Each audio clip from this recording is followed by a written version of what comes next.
Bem-vindos e bem-vindas. Esta vai ser a penúltima parte da nossa aula dessa semana, ok? Nós vamos falar de dois conceitos muito importantes quando a gente pensa em computador nos dias de hoje. Então, o computador ele foi avançando, né, depois da sua criação no século XX, e hoje ele é um dispositivo multitarefas, ele possui multiusos, multiutilitário, né? Então ele acaba oferecendo a gente que vai utilizar a oportunidade de ver vídeo, ouvir música, enfim, fazer várias coisas nele, né?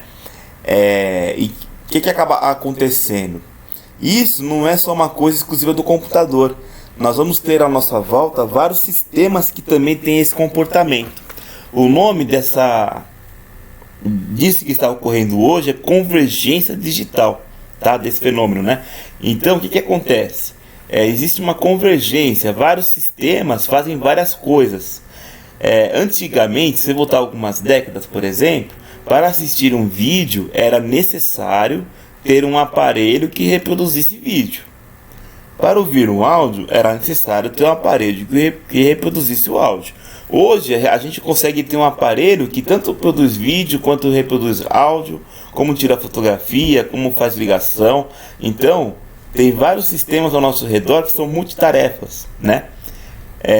E o computador é um deles, tá? Por causa dessa convergência digital. O que vai acontecer?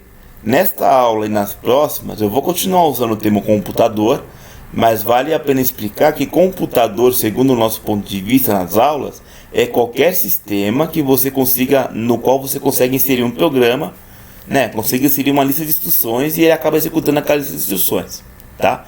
Pra gente isso é um computador, ok? Vamos avançar um pouquinho? Bom, voltando lá para o século XX, para que o computador moderno fosse concebido, era necessário pensar em quais componentes formaria esse computador. Era necessário pensar numa arquitetura para esse computador, tá? A arquitetura mais usada até hoje é a arquitetura de von Neumann. Então o que foi que ele pensou? Ele pensou num sistema que teria uma CPU, que é onde acontece o processamento. Essa CPU seria formada pela unidade de controle de programa, né, que seria tipo um cérebro do computador, e a unidade lógica e aritmética, tá? Que seria onde as comparações lógicas são feitas e as contas também. Essa CPU estaria em constante comunicação com a memória. Na memória ficariam armazenados as instruções, né, os programas e alguns dados, e também estaria se comunicando com os dispositivos de entrada e de saída. Então é assim, ó. Os dispositivos de entrada são aqueles que permitem que o usuário insira no computador informações, né? Então um teclado, uma tela touchscreen, um microfone e por aí vai, tá?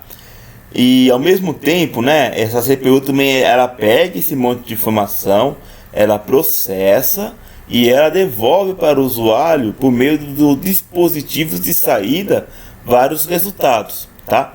Então, um monitor, um alto-falante são alguns exemplos de dispositivos de saída. Uma outra parte então, a CPU eu acabei de falar, né? Que a memória do computador é formada pela unidade lógica aritmética e por uma outra unidade que controla os programas. E basicamente vai ser a CPU que vai ser o responsável pela execução dos programas, ok? Se o processorzinho central queima, o seu computador não vai fazer mais nada. E nós temos a memória. A memória ela pode ser volátil, ou seja, ela pode guardar a informação enquanto ela está ligada, enquanto você desliga ela perde toda a informação. Esse tipo de memória é chamada de memória RAM.